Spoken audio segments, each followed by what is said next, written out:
No, not really. You know, I know he's a tough kid, and that fence has a lot of give. But I did go to the top step, and I was just dreading having to run all the way out there. And luckily, he got up, and I didn't have to make that trip.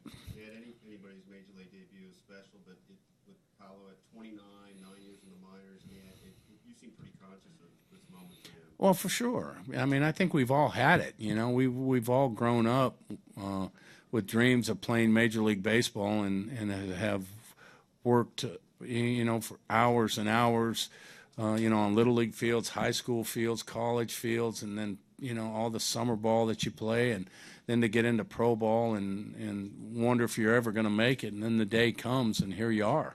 And then to get your first major league hit, I mean, I don't think I went in my first year in the big leagues was 1980, and I didn't get my first hit till September. And that's no joke. You know, for Paulo to get his first hit, you know, in the third game of the season is pretty special. What do you remember about your very first appearance in the Major League? I just remember I went in for defense, and I squatted down. We were playing Boston. And first of all, I kept waiting to feel that, like, jolt of electricity when you step on the field. And I'm like, whoa, all right, that doesn't happen. And I'm looking around, and it's like a baseball field. And that kind of shocked me because I thought, you know, playing in the big leagues would be something special. And so I thought, okay, well, I'll squat down through to second. And I was getting ready to give my signs. And I heard the PA announcer say, now batting for the Boston Red Sox, Carl Yastrzemski. And, man, I mean, and I just stared at him for, you know, it seemed like a minute. But it was a very, very special time. How much were you hoping Ned to save Herrera and Davis for this weekend? You know, I mean, Salvi's home run allowed us to do that, and that was huge. To be able to, you know, try to stay away from Herrera, try to stay away from Davis. You know, I didn't want to go in there tomorrow, you know, not having either one of those guys. And if they had gone back-to-back days, probably that would have been the case. So we got Herrera up in the eighth. He didn't get fully hot, so he should be good tomorrow. Wade will definitely be good. Frazier will be good. We'll have a stack pan going in tomorrow for opening day in Anaheim. You guys had gotten a run there in the eighth with Madsen? Absolutely. Madsen was coming into that game with a 4-run lead. His opening series ago, this one sort of touched all the categories. Say it again, Mike. His opening series ago, this one touched all the categories for your club. Well, if somebody asked, if somebody would say to, boy, you're really firing on all cylinders, I'd have to agree. We are. You know, we're hitting for power. We're clutch hitting. We're playing great defense. We're running the bases well. Our bullpen's been, you know, excellent. Our starting pitching has been excellent. You know, to get off to this type of start it's exciting and it's fun, but, you know, we know that it's a long year, and you ride it as long as you can. In that vein, everyone talks about the goal being to win series, but there was no satisfaction with just winning the series, like finish the job and got the sweep. Yeah. What does it say about where the team's at? Yeah, well, I think any team, if you win the first two games and you don't sweep them, it doesn't feel good, you know.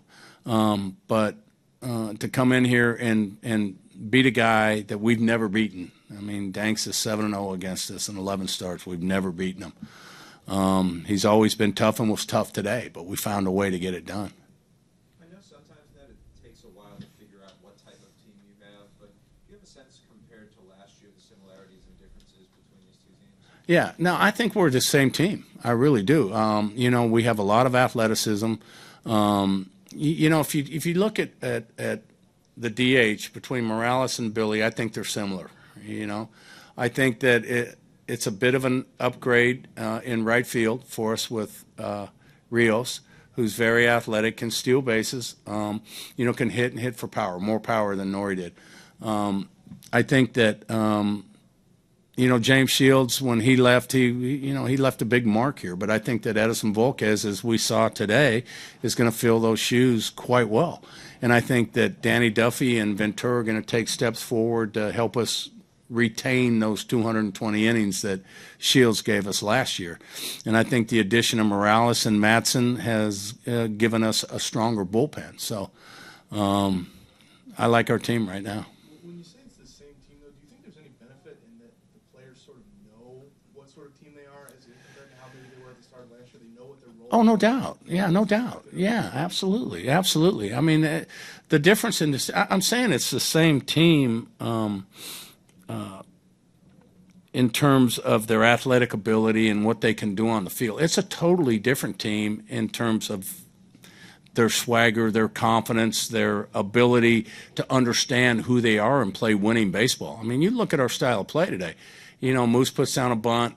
You know, Esky, you know, we didn't have the bunt on there. Esky bunting. And the reason you get a guy like Esky that bunts in that situation is he's got so much confidence in the man behind him. You know, in his mind, I get him over. The man behind him's going to get him in. And we didn't have that confidence last year. Last year, to a man, everybody felt like they had to do the job themselves. And what the playoffs and the World Series taught us is that, you know, if we play the game to win, if each man does his own individual job and picks each other up, we're going to be successful. And they've taken that same attitude into the beginning of this season. We've got Volke here, and we've got a plane to